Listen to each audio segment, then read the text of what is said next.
This segment brought to you by Cabela's, world's foremost outfitters. Opening day for Joe started out fairly uneventful. Spotted a couple of bulls, put on a lot of miles, everybody going in different directions trying to locate the animals, but we didn't see any shooter bulls that day. Joe had actually literally tore his hamstring off of his leg in that summer, and so he was kind of pegging along. He was hurting pretty bad, so we put him kind of in between everybody, and so if somebody spots a bull, we can come back and get him and try to get him there and slip him in, try to preserve his leg as long as possible. Got to spotting, and right off the bat I located a couple, 3 good bulls. So we went back and got Joe and Candy and everybody, and they came back down through there, and Candy was packing the camera once again on this hunt. So we get there, and just in time, they got the tail end of these bulls as they disappeared over the hill. One of them stayed behind. I wasn't real positive which bull it was, but pretty sure he was just bedded right across from us on that hillside. And it's 350, 400 yards across there. And we just figured, well, if we can wait him out, we just kill time spotting, building sand castles in the dirt, and whatever else we could think to do. So we spent quite a bit of time trying to be quiet and yet not go very far away and not be too bored.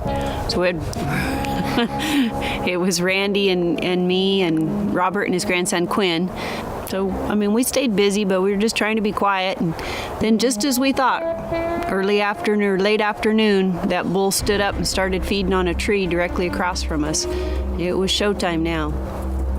He's just feeding along there, and we had to get Joe across this shell rock hillside to get in a better position because he popped up a little bit different spot than we expected, but definitely within range. We were working Joe across there with his bum leg, and sure enough, the bull knew something was up. He could see across there, and we got Joe into position, and I mean, this thing just locked in on us, and as you can see, the waiting game began.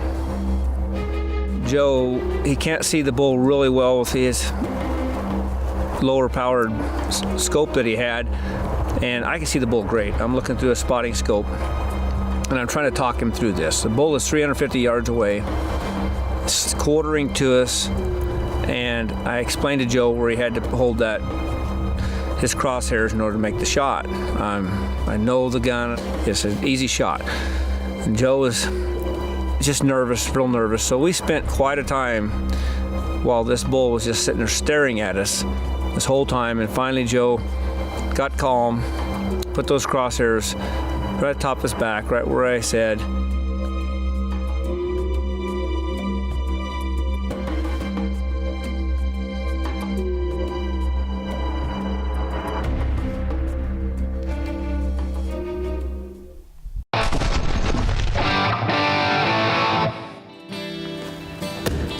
Okay, today's tech tip, we're going to talk packs. Another key component out there to get you around out in the woods, backcountry, out west here, or anywhere for that matter. We put on a heck of a lot of miles in the mountainous terrain, and the more comfortable your pack is, the further you're going to go, the more success you're going to have. As I said before, it keeps the misery factor just a little lower. I know you want to keep the misery factor up just enough that you're having fun, but not so much. Absolutely not. But anyway, different levels. But I like an external frame pack if possible, and yet lightweight. This one has great lumbar support, great support in here. It's a very lightweight frame. It's just you don't even know it's there. And this goes around your hips and fits comfortably. This is by Kafaru. That's who we're with on these packs, and they're incredible packs, incredible bunch of people. They have so many different styles of packs, it's unreal. I like one that I can do multiple things with. Here I got this thing called the guide lid. It just snaps off here, becomes its own little pack. It has straps inside if you want to carry it separate. It butterflies open. This is one of the main things for me. I have this little catch it on the bottom. This part will butterfly open. I can throw a bag of meat or a quarter of meat right in here. I can lash it down, throw this back up over here, holds it tight, throw my guide lid back on it, and I'm ready to go. I can take out a quarter of an elk or a half a deer boned out in here and hit the road, or as much meat as you can carry, because this thing is strong and stable with multiple pockets everywhere. So what you want, you definitely want a good, strong, heavy-duty pack that you can bring out a load with you so you don't have to make extra trips while you're out there hunting. Very important to me.